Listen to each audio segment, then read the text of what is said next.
नमस्कार दोस्तों, आध्यात्म के एक और नए अंक में आपका हार्दिक स्वागत है। दोस्तों, भगवान शिव, जिन्हें देवों के देव महादेव भी कहा जाता है, भगवान शिव से जिस प्रकार की भी इच्छा कोई मनुष्य करता है, उसे भगवान प्रसन्न होकर उसके मन चाहे इच्छा शक्ति का वरदान प्रदान करते हैं।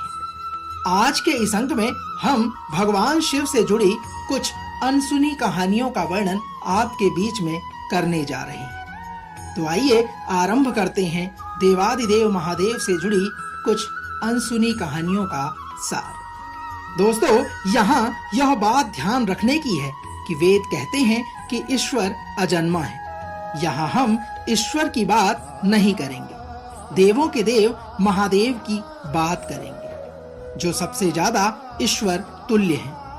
यदि बात करें हिंदू धर्म की, तो हिंदू धर्म मानता है कि ईश्वर ने कुछ भी नहीं बनाया, उसकी उपस्थिति से ही सब कुछ स्वतः ही बनता गया है। ईश्वर समय और आकाश की तरह है, जिसके भीतर सब कुछ है, फिर भी वह सबसे बाहर है और उसके भीतर कुछ भी नहीं। दोस्तों, ब्रह्मा, विष्णु और शिव का जन्म एक रहस्य है। तीनों के जन्म की कथाएं वेद और पुराणों में अलग अलग मिलती हैं। उनके अलग अलग होने का कारण यह भी है कि जो शिव को मानते हैं, वे शिव को ही केंद्र में रखकर अपना दर्शन गढ़ते हैं, और जो विष्णु को मानते हैं, वे विष्णु को ही केंद्र में रखते हैं। लेकिन सभी पुराण इस बात पर तो सहमत हैं कि शिव ने ब्रह्मा के पुत्र दक्ष की पुत्री सती और विष्णु ने ब्रह्मा के पुत्र भृगु की पुत्री लक्ष्मी से विवाह किया था। ऐसे में सभी तरह की अलंकारिक और श्रृंगारिक कथाओं के रहस्य को समझना अति आवश्यक है। आइए जानते हैं भगवान शिव का जन्म कैसे हुआ। यदि बात करें, अलग अलग पुराणों में भगवान शिव और विष्णु के जन्म के विषय में कई कथाएं प्रचलित हैं। शिव पुराण के अनुसार भगवान शिव को स्वयंभू माना गया है, जबकि विष्णु पुराण के अनुसार भगवान विष्णु स्वयंभू हैं। शिव पुराण के अनुसार एक बार जब भगवान शिव अपने टखने पर अमृत मल रहे थे, तब उससे भगवान विष्णु पैदा हुए, जबकि विष्णु पुराण के अनुसार ब्रह्मा भगवान विष्णु की नाभि कमल से पैदा हुए, जबकि शिव भगवान विष्णु के माथे के तेज से उत्पन्न हुए बताए गए हैं। विष्णु पुराण के अनुसार माथे के तेज से उत्पन्न होने के कारण ही शिव हमेशा योग मुद्रा में पाए जाते हैं। साथियों, शिव के जन्म की कहानी तो हर कोई जानना चाहता है। बात करें श्रीमद् भागवत की, तो एक बार भगवान विष्णु और ब्रह्मा अहंकार से अभिभूत हो स्वयं को श्रेष्ठ बताते हुए लड़ रहे थे। तब एक जलते हुए खंबे, जिसका कोई भी छोर ब्रह्मा या विष्णु नहीं समझ पाए, से भगवान शिव प्रकट हुए। आइए जानते हैं भगवान शिव के बाल रूप के बारे में। दोस्तों, यदि किसी का बचपन है, तो निश्चित ही जन्म भी होगा और अंत भी। विष्णु पुराण में शिव के बाल रूप का वर्णन मिलता है। विष्णु पुराण के अनुसार ब्रह्मा को एक बच्चे की जरूरत थी। उन्होंने इसके लिए तपस्या की। तब अचानक उनकी गोद में रोते हुए बालक शिव प्रकट हुए। ब्रह्मा ने बच्चे से रोने का कारण जब पूछा, तो उसने बड़ी मासूमियत से जवाब दिया कि उसका नाम ब्रह्मा नहीं है, इसलिए वह रो रहा है। तब ब्रह्मा ने शिव का नाम रुद्र रखा, जिसका अर्थ होता है रोने वाला। शिव तब भी चुप नहीं हुए, इसलिए ब्रह्मा ने उन्हें दूसरा नाम दिया, पर शिव को वह नाम भी पसंद नहीं आया और वे फिर भी चुप नहीं हुए। इस तरह शिव को चुप कराने के लिए ब्रह्मा ने 8 नाम दिए, और शिव के 8 नामों में रुद्र, शर्व, भाव, उग्र, भीम, पशुपति, ईशान और महादेव जाने गए। शिव पुराण के अनुसार ये नाम पृथ्वी पर भी लिखे गए थे। दोस्तों, आइए जानते हैं शिव कैसे प्रकट हुए। शिव के इस प्रकार ब्रह्मा के पुत्र के रूप में जन्म लेने के पीछे भी विष्णु पुराण की एक पौराणिक कथा है। इसके अनुसार जब धरती, आकाश, पाताल समेत पूरा ब्रह्मांड जलमग्न था, तब ब्रह्मा, विष्णु और महेश के सिवा कोई भी देव या प्राणी नहीं था। तब केवल विष्णु ही जल सतह पर अपने शेषनाग पर लेटे नजर आ रहे थे। तब उनकी नाभि से कमल नाल पर ब्रह्मा जी प्रकट हुए। ब्रह्मा विष्णु जब सृष्टि के संबंध में बात कर रहे थे तो शिवजी प्रकट हुए। ब्रह्मा ने उन्हें पहचानने से इनकार कर दिया। तब शिव के रूठ जाने के भय से भगवान विष्णु ने दिव्य दृष्टि प्रदान कर ब्रह्मा को शिव की याद दिलाई। ब्रह्मा को अपनी गलती का एहसास हुआ और शिव से क्षमा मांगते हुए उन्होंने उनसे अपने पुत्र रूप में पैदा होने का आशीर्वाद मांगा था। शिव ने ब्रह्मा की प्रार्थना को स्वीकार करते हुए उन्हें अपना आशीर्वाद प्रदान किया। कालांतर में विष्णु के कान के मैल से पैदा हुए मधुकैटभ राक्षसों के वध के बाद जब ब्रह्मा ने सृष्टि की रचना शुरू की तो उन्हें एक बच्चे की जरूरत पड़ी और तब उन्हें भगवान शिव का आशीर्वाद ध्यान आया। अतः ब्रह्मा ने तपस्या की और बालक शिव बच्चे के रूप में उनकी गोदी में प्रकट हुए। दोस्तों, अब समय है यह जानने का कि शिवजी का पहला अवतार कौन सा है। भगवान शिव का विवाह ब्रह्मा के पुत्र दक्ष की पुत्री सती से हुआ। एक बार दक्ष ने एक विशाल यज्ञ का आयोजन किया, लेकिन उन्होंने शिव व सती को निमंत्रण नहीं दिया। भगवान शिव के मना करने के बाद भी सती इस यज्ञ में आई और जब उन्होंने यज्ञ में अपने पति शिव का अपमान होते देखा तो यज्ञ वेदी में कूदकर अपनी देह को त्याग कर दिया। जब भगवान शिव को यह ज्ञात हुआ तो उन्होंने क्रोध में अपने सिर से एक जटा उखाड़ी और उसे रोष पूर्वक पर्वत के ऊपर पटक दिया। उसी जटा से महाभयंकर वीरभद्र प्रकट हुए। शिव के इस अवतार ने दक्ष के यज्ञ को विध्वंस कर दिया और दक्ष का सिर काटकर उसे मृत्युदंड दिया। बाद में देवताओं के अनुरोध करने पर भगवान शिव ने दक्ष के सिर पर बकरे का मुंह लगाकर उसे पुनः जीवित कर दिया। वीरभद्र के अलावा शिव के 18 और अवतार हुए, जिसके नाम इस प्रकार है।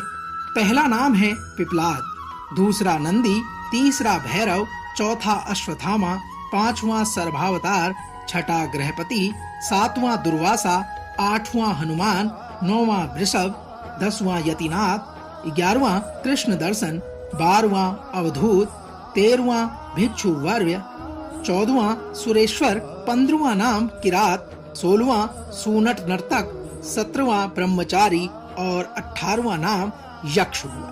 आइए अब जानते हैं अनादि और अनंत अग्नि स्तंभ की घटना के बारे में। इस संदर्भ में एक कथा है कि एक बार ब्रह्मा और विष्णु में श्रेष्ठता को लेकर विवाद हो गया। दोनों निर्णय के लिए भगवान शिव के पास गए। विवाद का हल निकालने के लिए भगवान शिव साकार से निराकार रूप में प्रकट हुए। शिव का निराकार रूप अग्नि स्तंभ के रूप में नजर आ रहा था। ब्रह्मा और विष्णु दोनों इसके आदि और अंत का पता लगाने के लिए चल पड़े। कई युग बीत गए, लेकिन इसके आदि और अंत का पता नहीं लग पाया। जिस स्थान पर यह घटना हुई वह अरुणाचल के नाम से जाना जाता है। तब ब्रह्मा और विष्णु को अपनी भूल का एहसास हुआ। भगवान शिव साकार रूप में प्रकट हुए और कहा कि आप दोनों ही बराबर हैं। इसके बाद भगवान शिव ने कहा कि पृथ्वी पर अपने ब्रह्म रूप को बोध कराने के लिए मैं लिंग रूप में प्रकट हुआ। इसलिए अब पृथ्वी पर इसी रूप में मेरे परम ब्रह्म की पूजा की जाएगी। इसकी पूजा से मनुष्य को भोग और मोक्ष की प्राप्ति हो सके।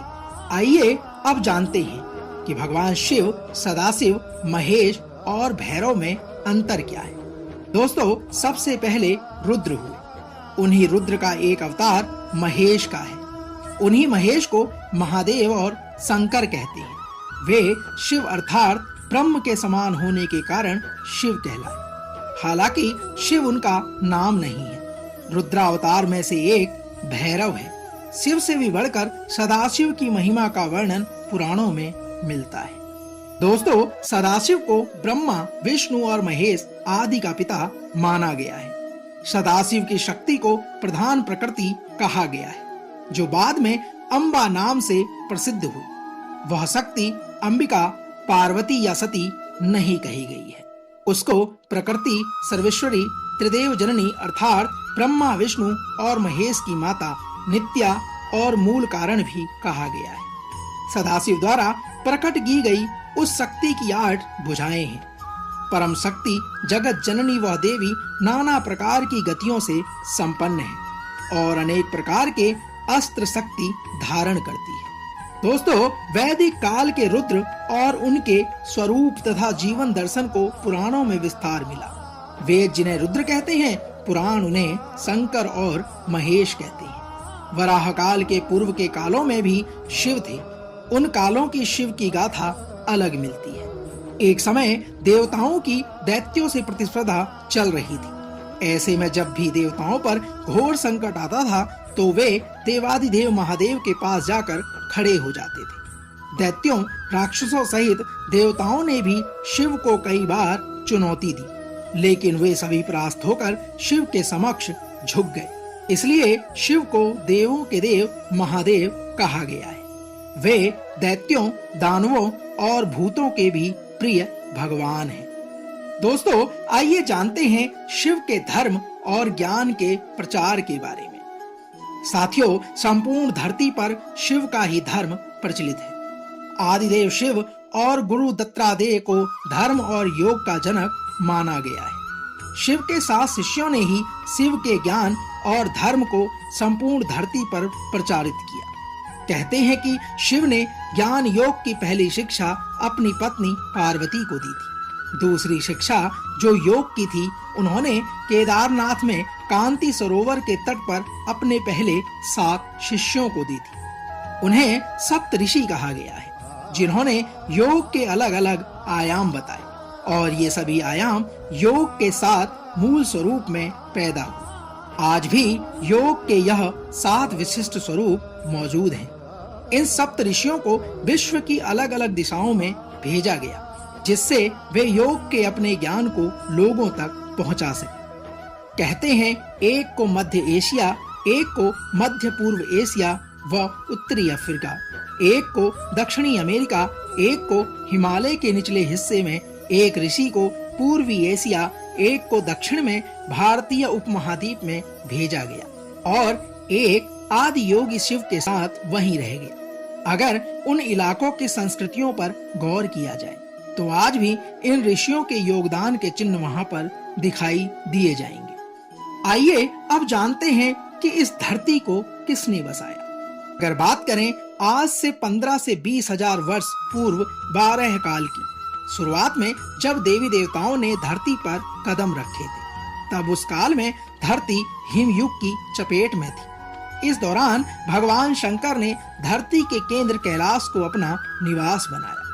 विष्णु ने समुद्र को और ब्रह्मा ने नदी के किनारे को अपना स्थान बनाया। पुराण कहते हैं कि जहाँ पर शिव विराजमान रहते हैं, उस पर्वत के ठीक नीचे पाताल लोक है, जहाँ भगवान विष्णु का स्थान है। शिव के आसन के ऊपर वायुमंडल के पार क्रमशः स्वर्ग लोक और फिर ब्रह्मा जी का स्थान है, जबकि धरती पर कुछ भी नहीं था। तीनों से सब कुछ हो गया। साथियों, वैज्ञानिकों के अनुसार तिब्बत धरती की सबसे प्राचीन भूमि है और पुरातन काल में इसके चारों ओर समुद्र हुआ करता था। फिर जब समुद्र हटा तो अन्य धरती का प्रकटन हुआ और इस तरह धीरे धीरे जीवन भी फैलता रहा। सर्वप्रथम शिव ने ही धरती पर जीवन के प्रचार प्रसार का प्रयास किया, इसलिए उन्हें आदिदेव भी कहा जाता है। आदि का अर्थ प्रारंभ है। शिव को आदिनाथ भी कहा जाता है। आदिनाथ होने के कारण उनका एक नाम आदिश भी है। इस आदिश शब्द से ही आदेश शब्द बना है। नाथ, साधु जब एक दूसरे से मिलते हैं तो कहते हैं आदेश। दोस्तों, शिव के अलावा ब्रह्मा और विष्णु ने संपूर्ण धरती पर जीवन की उत्पत्ति और पालन का कार्य किया और यहाँ देवता, दैत्य, दानव, गंधर्व, यक्ष और मनुष्य की आबादी को बढ़ाने का कार्य किया। दोस्तों, तो यह तो थी भगवान शिव से जुड़ी कुछ अनसुनी कहानियों का सार। हम आशा करते हैं कि आज का यह अंक आपको अवश्य पसंद आया होगा। कल एक और नए अंक के साथ फिर आपसे होगी मुलाकात। तब तक जय शिव शंकर, हर हर महादेव।